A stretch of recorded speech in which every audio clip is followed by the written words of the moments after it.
अधिकतर पूजा और पाठ करने वालों की जिंदगी खुशहाल नहीं होती जितनी कि दुष्ट व्यक्तियों की होती है।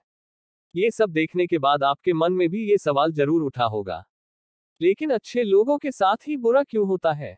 लेकिन आज के समय में नए जनरेशन के लोग इस बात को नहीं मानते। इसका सबसे बड़ा कारण यह है कि वे धर्म ग्रंथों को पते नहीं है या फिर लिखी बातों पर विश्वास नहीं करते।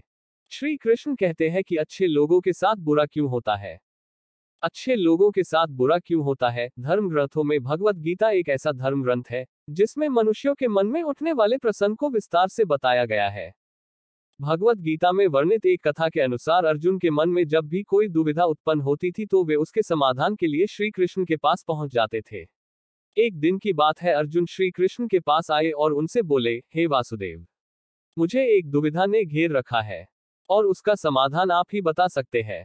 तब श्री कृष्ण ने अर्जुन से कहा, हे धनंजय, अपनी बात को विस्तार से बताओ, तब मैं तुम्हें उसका हल बताऊंगा।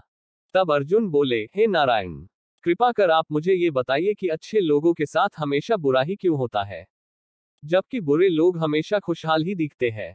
अर्जुन के मुख से ऐसी बात सुनकर श्री कृष्ण बोले, हे पार्थ, मनुष्य जैसा देखता है या महसूस करता है, वास्तव में वैसा कुछ नहीं होता, बल्कि अज्ञानतावश उसकी सच्चाई को समझ ही नहीं पाता है। श्री कृष्ण की बात सुनकर हैरान हो गए और बोले, हे नारायण, आप क्या कहना चाहते हैं? मैं समझ नहीं पाया। क्वोट।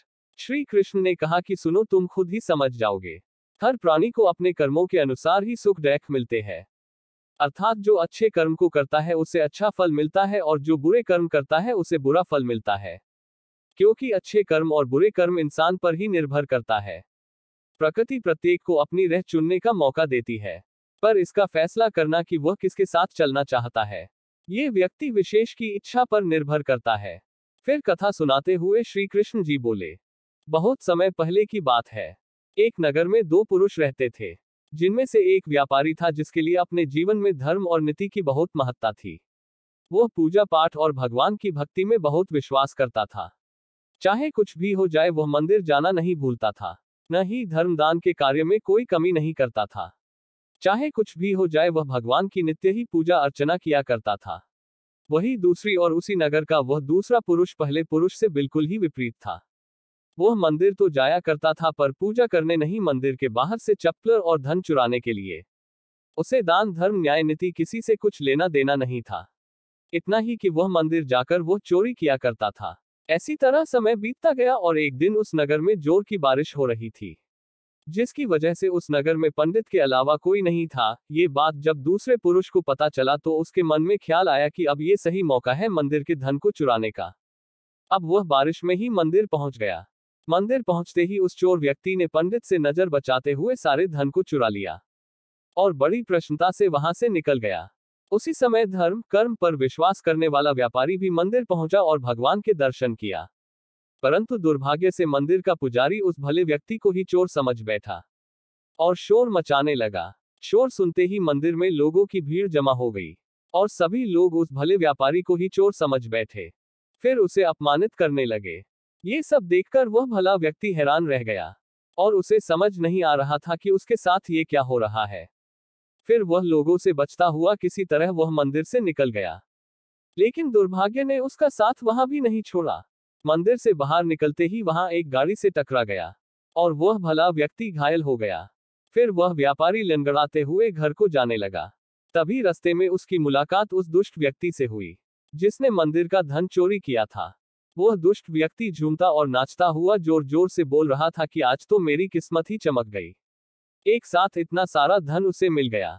जब व्यापारी ने उस दुष्ट की बातें सुनी तो उसे बहुत हैरानी हुई और क्रोधित होकर उसने अपने घर जाकर भगवान की सारी मूर्तियां निकालकर फेंक दी और भगवान से नाराज होते हुए अपना जीवन व्यतीत करने लगा।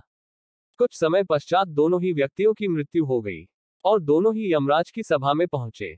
उस व्यापारी ने उसी दुष्ट व्यक्ति को खड़ा देख क्रोधित स्वर में पूछ ही लिया, मैं हमेशा अच्छे कर्म करता था, पूजा पाठ दान धर्म में विश्वास करता था, जिसके बदले जीवन भर अपमान और दंड ही मिला, और इस अधर्म करने वाले पापी को नोटों से भरी पोटली, आखिर क्यों? इस पर यमराज ने उस भले व्यक्ति को बताया कि पुत्र, तुम गलत सोच रहे हो। जिस दिन तुम्हें गाड़ी से टक्कर लगी थी, वास्तव में वह दिन तुम्हारे जीवन का आखिरी दिन था।